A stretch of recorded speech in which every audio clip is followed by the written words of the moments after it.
वैसे तो पूरी दुनिया में अयोध्या को भगवान राम के कारण पहचाना जाता है, लेकिन कोरिया के लोगों का अयोध्या से जुड़ाव का एक अन्य कारण और भी है। कोरिया के पौराणिक दस्तावेजों के अनुसार अयोध्या की एक राजकुमारी कोरिया की महारानी बनी थी।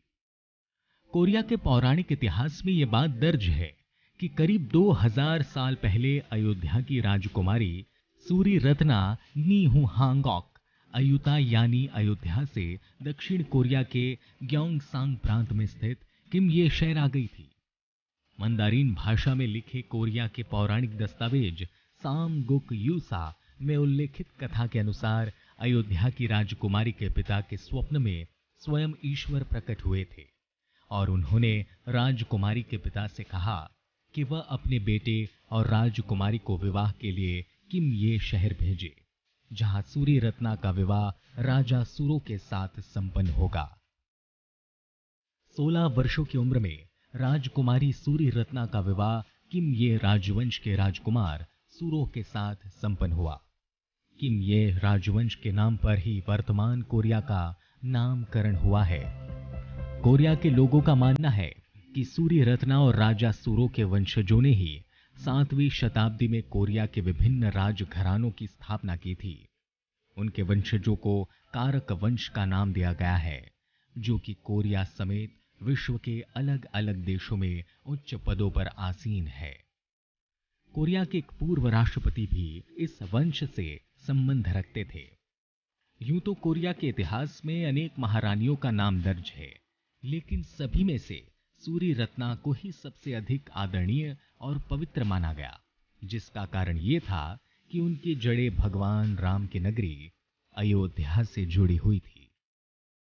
कोरिया के पौराणिक दस्तावेज सामकुक यूसा में राजा सुरो और सूरी रत्ना के विवाह की कहानी भी दर्ज है, जिसके अनुसार प्राचीन कोरिया में एक कारक वंश को स्थापित करने वाले राजा सुरो की पत्नी रनी हो यानी सूरी रत्ना मूल रूप से आयुत यानी अयोध्या की राजकुमारी थी।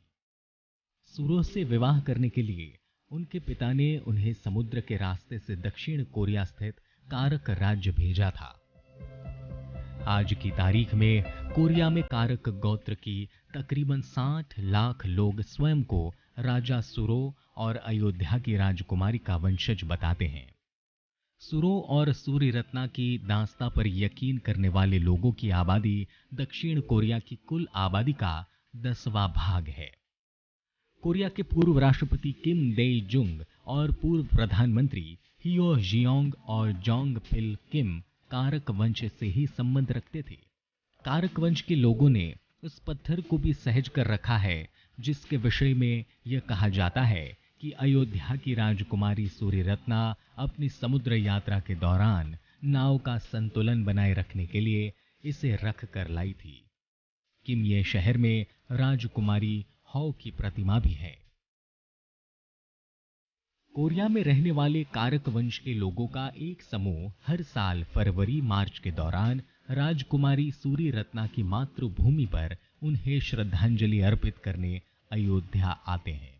हालांकि भारतीय प्राचीन दस्तावेजों में कहीं भी यह जिक्र नहीं मिलता कि सूरी रत्ना का विवाह कोरिया के राजा के साथ हुआ था। हालांकि उत्तर प्रदेश की पर्यटन विभाग के एक ब्रोशर में कोरिया की रानी का जिक्र है। भारतीय दस्तावेजों में भी इस बात का भी कोई प्रमाण नहीं है कि राजकुमारी सूरी रत्ना का संबंध भगवान राम के वंश से था।